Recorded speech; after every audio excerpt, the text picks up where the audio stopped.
Setelah menentukan lokasi, penelitian berlanjut ke tahap trenching. Proses penggalian lahan menggunakan backhoe.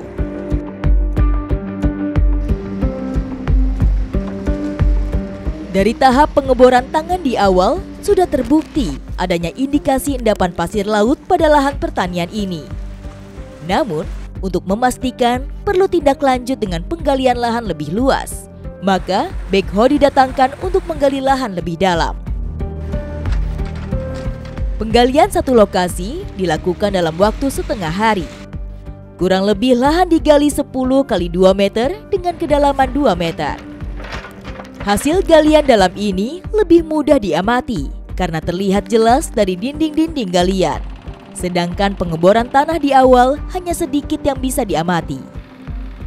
Galian lebih lebar membuat variasi lapisan tanah terlihat jelas.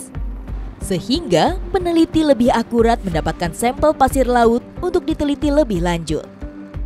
Hasil temuan mendapatkan lapisan pasir laut berada di kedalaman 50 hingga 70 cm. Sampel sudah ditemukan, namun tahap penelitian masih belum usai.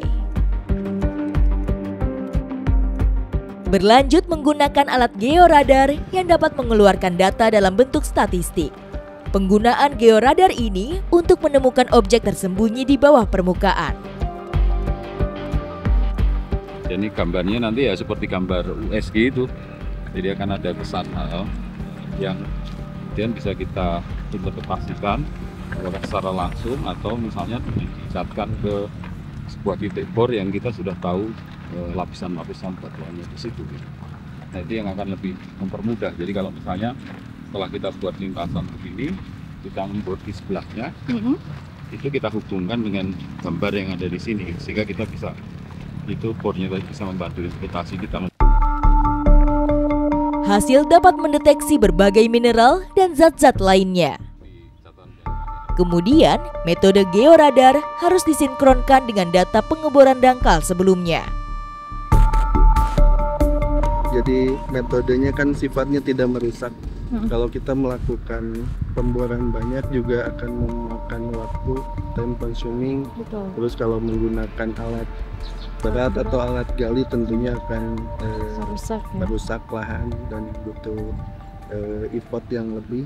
Nah, dengan bantuan alat ground penetrating radar ini tentunya untuk kita bisa lebih efektif memilih area mana nantinya yang akan dilakukan untuk trenching. Menyimpulkan hasil observasi yang diindikasi sebagai jejak tsunami purba tidak cukup dengan ketiga tahapan ini saja. Perlu tambahan waktu untuk meneliti pasir lebih lanjut di laboratorium agar terbukti bahwa pasir endapan ini berasal dari laut yang bergeser karena tsunami, bukan akibat badai. Jadi alat georadar ini memang kita gunakan untuk melihat lebih detail lagi seperti apa sih lapisan atau sedimen di bawah tanah. Mungkin bahasa lebih simpelnya seperti USG tanah ya Pak ya? Yeah. Jadi untuk melihat lebih dalam lagi kira-kira di bawah ini apakah benar-benar ada bekas jejak paleo tsunami atau tidak. Nah sepertinya ini kita membutuhkan sekali lagi ya Pak untuk ngecek di lahan yang memang dia tanah. Jadi karena kalau ada metal, ada batuan itu berpengaruh dengan hasilnya.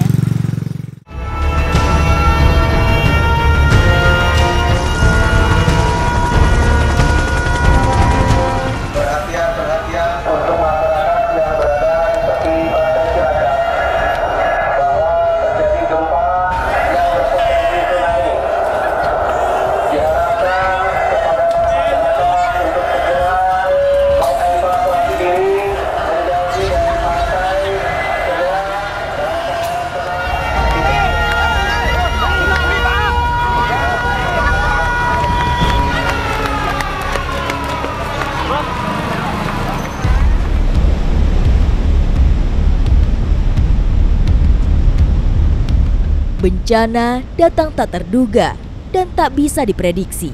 Kita hanya bisa mengetahui ciri-ciri tsunami datang secara teori. Namun, masyarakat khususnya yang tinggal di pesisir harus menambahkan tingkat kewaspadaan. Gladi lapang tsunami di kabupaten pun pernah dilakukan BPBD setempat sekitar 12 tahun yang lalu. Tujuan kegiatan ini untuk membangun kesiapan masyarakat menghadapi ancaman bencana tsunami. Tsunami ditandai dengan air laut yang surut lebih cepat. Ini dapat menjadi peringatan bagi yang ada di dekat pantai. Warga harus menjauhi area pantai dan mencari perlindungan ke tempat yang lebih tinggi. Instansi pemerintah telah menyiapkan tempat evakuasi di beberapa lokasi. Setelah kejadian, aktivitas sekitar pantai akan dihentikan hingga waktu yang belum bisa ditentukan.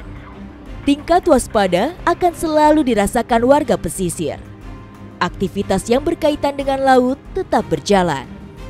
Namun, warga tetap harus memiliki kesiapsiagaan bencana.